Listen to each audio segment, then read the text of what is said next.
Kushtia school মাদ্রাসার সংস্কার কাজে জেলা পরিষদের দেয়া বরাদ্দের কোটি কোটি টাকা লোপাটের অভিযোগ উঠেছে। বরাদ্দ দেয়া হলেও প্রতিষ্ঠানগুলোর অধিকাংশতে হয়নি কোনো সংস্কার কাজ। যেগুলোতে হয়েছে তাতেও ব্যবহার করা হয়েছে নিম্নমানের উপকরণ। অনেক প্রতিষ্ঠানই আবার নামমাত্র কাজ দেখিয়ে তুলে নিয়েছে বরাদ্দের টাকা। কুষ্টিয়া থেকে নাহিদ হাসান তিতাসের রিপোর্ট। এটি কুষ্টিয়ার ভেড়ামারা আলিম মাদ্রাসা। 2024-25 অর্থ বছরে সীমানা প্রাচীর নির্মাণ বাবদ এই প্রতিষ্ঠানকে 3 লক্ষ টাকা বরাদ্দ দেয় জেলা পরিষদ। তবে এখানে সীমানা প্রাচীর নির্মাণের কোনো অস্তিত্বই মেলেনি। এই প্রাচীর তো অনেক পুরাতন প্রাচীর, নতুন কোনো প্রাচীর তো হয় নাই। এটা সম্ভবত বছর 4-5 আগে না, নতুন প্রাচীর করা হয়নি। মিরপুর উপজেলার ধ্রুবইল মাধ্যমিক বিদ্যালয়েও সীমানা প্রাচীর নির্মাণ বাবদ 3 লাখ টাকা বরাদ্দ দেয় জেলা পরিষদ।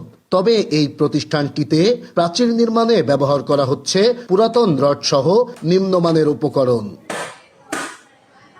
এভাবেই 2024-25 অর্থ বছরে জেলা পরিষদের অর্থায়নে জেলার 174টি স্কুল মাদ্রাসার সংস্কার কাজেই হয়েছে অনিয়ম।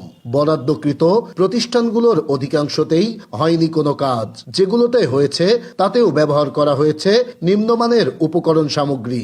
অনেক প্রতিষ্ঠানেই করা হয়েছে নামমাত্র কাজ, লোপাট করা হয়েছে বরাদ্দের কোটি কোটি টাকা।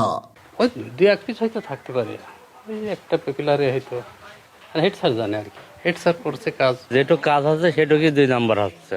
স্কুলে ধরুন পুরাতন রড দিয়েছিল প্রথম, তারপরে বোলার পরে কিছু নতুন দিয়েছে, কিছু পুরাতন দিয়েছে। সঠিক তদন্ত করে এর যারা এর সাথে জড়িত তাদের বিরুদ্ধে কঠিন ব্যবস্থা নেওয়ার জন্য আমরা কর্তৃপক্ষের দৃষ্টি আকর্ষণ করছি।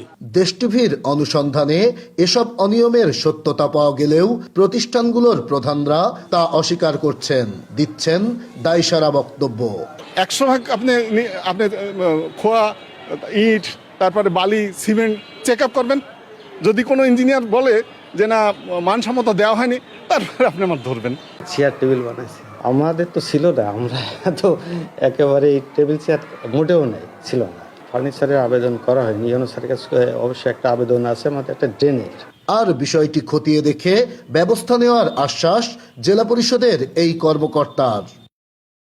আমরা কাজ বুঝে নেবো, আর দেখতে নিচে যেহেতু না হলে আমরা তার বিরুদ্ধে মামলা করব।